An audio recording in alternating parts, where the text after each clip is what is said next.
गगन एक 30 वर्षीय व्यक्ति है जो अपने पिताजी का बिजनेस संभालना चाहता है। गगन अपने पिताजी से बात करने बाहर चला जाता है, जो सोफे पर बैठकर अखबार पढ़ रहे हैं। पिताजी, मैं आपका कारोबार संभालना चाहता हूँ। काफी समय से मैं इस मौके के इंतजार में था और मुझे लगता है कि मैं काबिल भी हो गया हूँ। लेकिन गगन के पिताजी को उस पर विश्वास ही नहीं था। उन्हें लगता था कि गगन को पैसों का महत्व पता ही नहीं है, जिसकी वजह से वह उसे अपना बिजनेस सौंपने से कतरा रहे थे।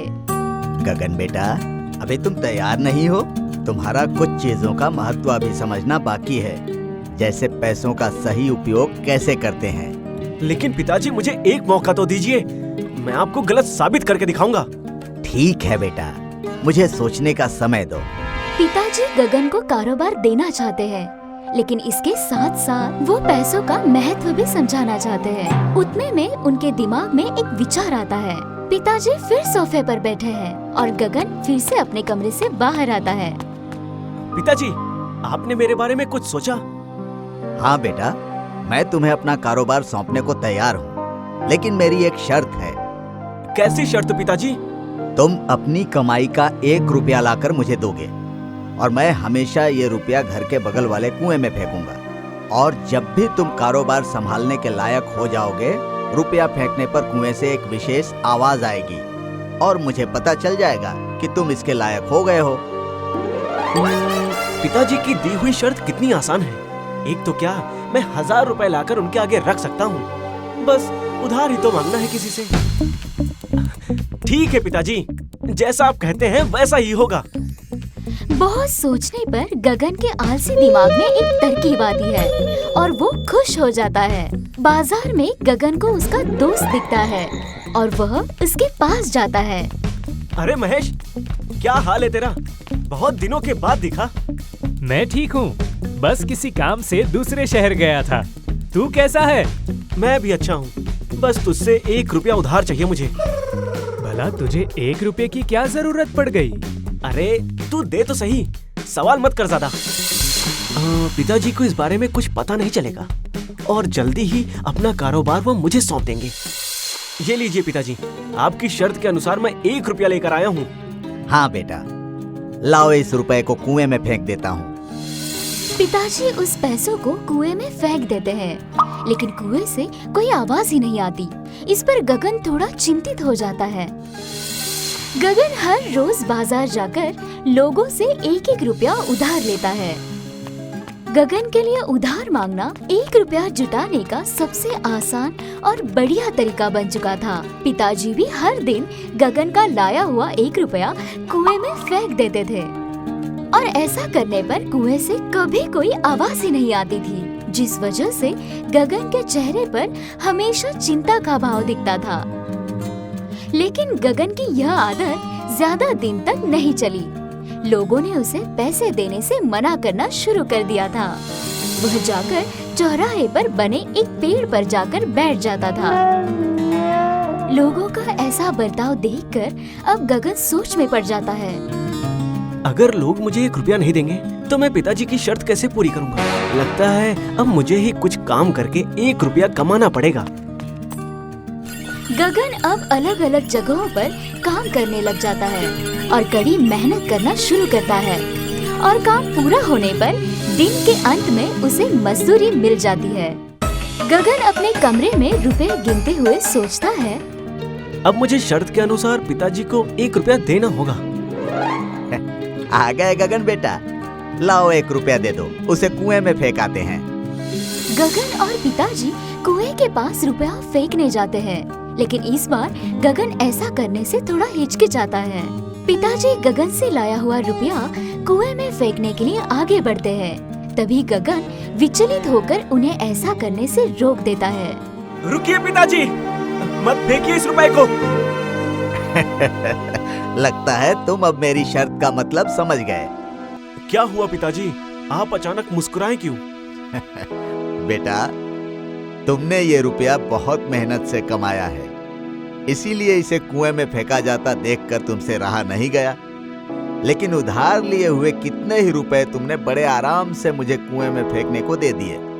गगन को अब अपने पिताजी की सीख समझ आ जाती है और वह शर्म से अपना सर झुका लेता है। मुझे माफ कर दीजिए पिताजी, मैं अब पैसे का महत्व समझ गया हूँ। अब मैं खूब मेहनत करके पैसे कमाऊंगा। शाबाश बेटा, अब तुम मेरा सारा कारोबार संभालने के लिए बिल्कुल तैयार हो। तो इस कहानी से हमें यह शिक्षा मिलती है कि अपनी मेहनत से जुटाया 1 रुपया भी बहुत कीमती लगता है और मांगी हुई चीज कभी संतुष्टि नहीं देती। कुएं का पानी। एक दिन सनकी राजा साहिब का दरबार लगा हुआ होता है। तभी वहाँ एक फरियादी आता है और कहता है कि राजा की जय हो। बताइए, क्या फरियाद है आपकी?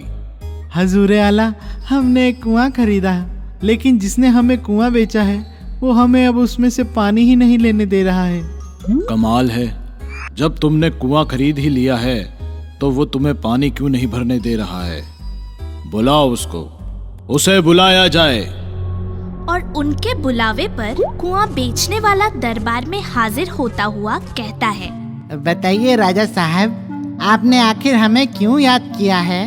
हमने सुना है कि तुमने अपना कुआं इन्हें बेच दिया है।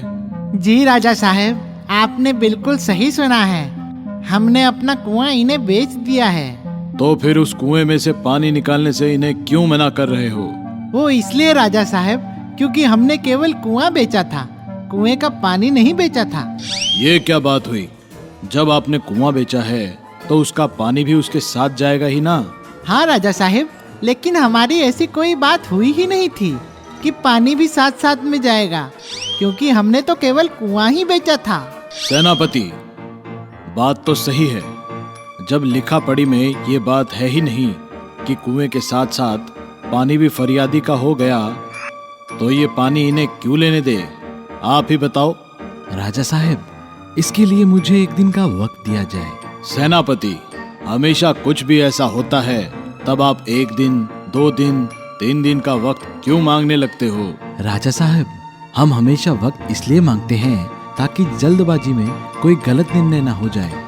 इसलिए हम हमेशा इस पर अच्छे से सोचते हैं, विचार करते हैं, उसके बाद ही आपको बोलते हैं। ठीक है सेनापति, जैसा आपको उचित लगे। कल इस पर फिर फैसला लिया जाएगा। तब तक के लिए तखलिया। अब जो है सेनापति घर में आकर सोच में डूब जाता है। उसे पता है कि कुएं वाला फरियादी के साथ धोखेबाजी कर रहा है, लेकिन परेशानी ये हो जाती है कि ये साबित कैसे करे, क्योंकि लिखा पढ़ी में केवल कुआं दिया गया है, उसके अंदर का पानी नहीं। और तब वो कुएं के पास जाते हैं और देखते हैं कि कुआं पूरा पानी से लबालब भरा हुआ है। और यही उनको आइडिया आता है। अगले दिन वो सेनापति दरबार में आते हैं और बोलते हैं, राजा साहब की जय हो। जय हो, जय हो सेनापति। तो क्या तुम्हें कोई हल मिला सेनापति? जी राजा साहब, हल मिल गया है। ठीक है, कुएं वाला और फरियादी दोनों को दरबार में हाजिर कर दिया जाए। और कुएं वाला और फरियादी दोनों ही दरबार में हाजिर होते हैं। राजा साहब, ये कल फिर मेरे कुएं से पानी निकाल रहा था। वो तो अच्छा हुआ ऐन वक्त पर मैं आ गया, वरना इसने तो मेरा पानी चुरा ही लिया था। आज आप फैसला कर ही दो ताकि मैं इस झंझट से मुक्त हो जाऊं। मैं क्या करता राजा साहब, कल मुझे बहुत प्यास लगी हुई थी और पानी पीने के लिए मैंने कुएं में पानी की बाल्टी डाली तो कुएं वाला फिर से मुझसे झगड़ा करने बैठ गया। बात आप दोनों की सही है, लेकिन हम कहना चाहते हैं कि इस मामले में कुएं वाला बिल्कुल सच्चा है, क्योंकि इन्होंने केवल आपको कुआं बेचा है, पानी नहीं। तो फरियादी, तुम पानी के हकदार नहीं हो सकते। ये कैसी बात कर रहे हैं सेनापति जी? आपको तो पता है कि ये हमें धोखा दे रहा है। ये आपको धोखा नहीं दे रहे हैं, ये तो केवल अपनी चीज पर हक जमा रहा है। इसलिए हमने इसका एक हल निकाला है। कुआं आपका है तो हम कुएं वाले को कहना चाहते हैं कि वो अपना कुएं का पानी कहीं और ले जाकर रखे। आपका हक सिर्फ पानी पर है, कुएं पर नहीं। लेकिन हजूर, मैं इतना सारा पानी कहाँ लेकर जाऊंगा और कैसे लेकर जाऊंगा? ये सोचना तुम्हारा काम है, खरीदार का नहीं। क्योंकि तुमने हमें खुद कहा है कि तुमने इन्हें कुआं बेचा है, उसका पानी नहीं। तो तुम अपना पानी आज के आज कहीं ले जाओ। किंतु मैं कैसे ले जाऊंगा राजा साहब? कहा ना, ये सोचना आपका काम है। अगर आज के आज तुम इनके कुएं का अपना पानी नहीं ले गए तो जैसे तुमने इनके कुएं में अपना पानी डालकर रखा है वैसे ही हम तुम्हारे पानी में तुम्हें डाल देंगे। लेकिन राजा साहब। मतलब नहीं ले जाओगे?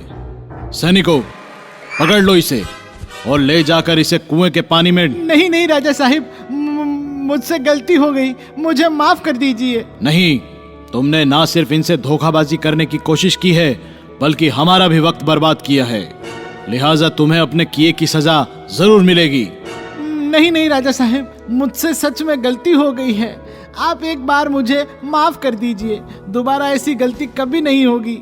राजा साहब, जब इन्होंने गलती मान ली है तो इन्हें माफ कर देना चाहिए, क्योंकि वैसे भी पानी खाली करने की वजह से उसका दुरुपयोग हो जाएगा।